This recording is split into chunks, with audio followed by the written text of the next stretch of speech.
देखिए AC circuit का एक बेहद आसान क्वेश्चन है। एसी सर्किट के अंदर इसने ये बोला कि यहाँ पर एक कैपेसिटर है, इसका कैपेसिटेंस दिया हुआ है 10 माइक्रोफेरेड, ये 210 वोल्ट की बैटरी है, 50 हर्ट्ज इसकी फ्रीक्वेंसी है, ठीक है। पीक करंट कितना चलेगा इसमें? यार देखो, जब वोल्टेज ऐसे फिक्स दे रखी हो ना तो वो आरएमएस ही दे रखी होती है, जब तक मेंशन ना करे तो आरएमएस लेके चलोगे।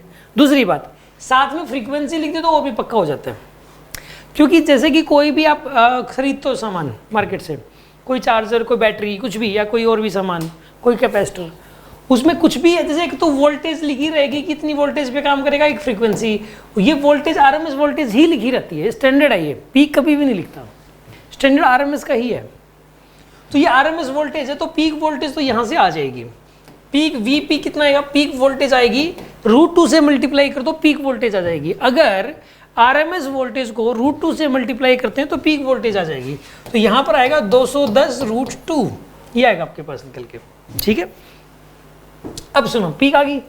अब हमें यार आई पीक निकालना है, पीक करंट कैसे निकलेगा बताइए? वी पीक अपॉन में जेड मतलब इसका जो इम्पीडेंस या इसका कैपेसिटिव रिएक्टेंस कह सकते हैं, तो यानी एक्सी की वैल्यू ये होता है। वीपी का हमें पता है, एक्सी नहीं पता। यार एक्सी का फॉर्मूला क्या होता है? एक्सी होता है 1/ωc।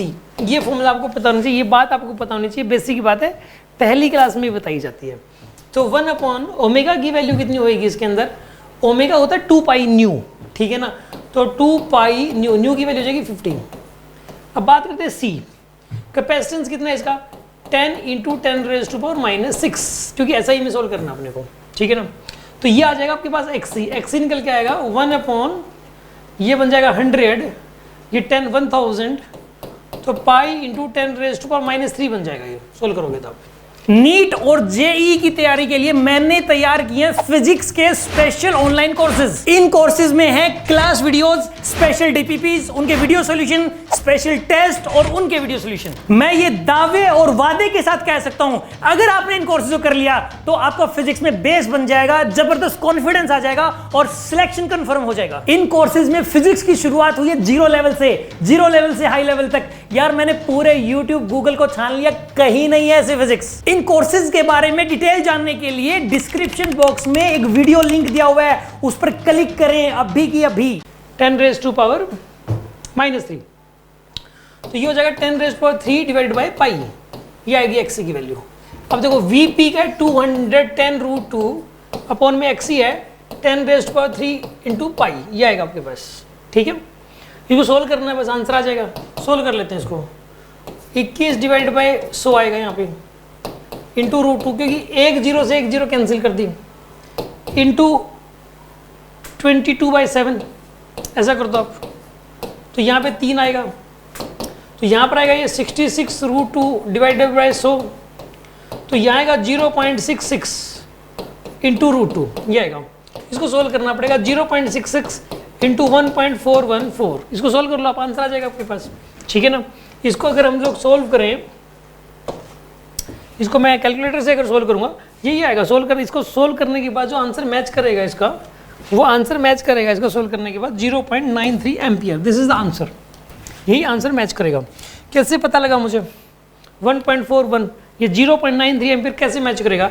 ये लगभग 1.5 कर लो, मान लो पेपर में कैलकुलेट ना कर लो, लगभग 1.5 मान लो इसका, ठीक है ना, लगभग 1.5।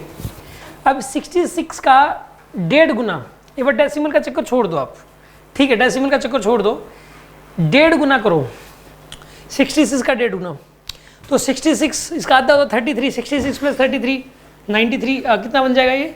66 + 33 99 बनेगा लगभग।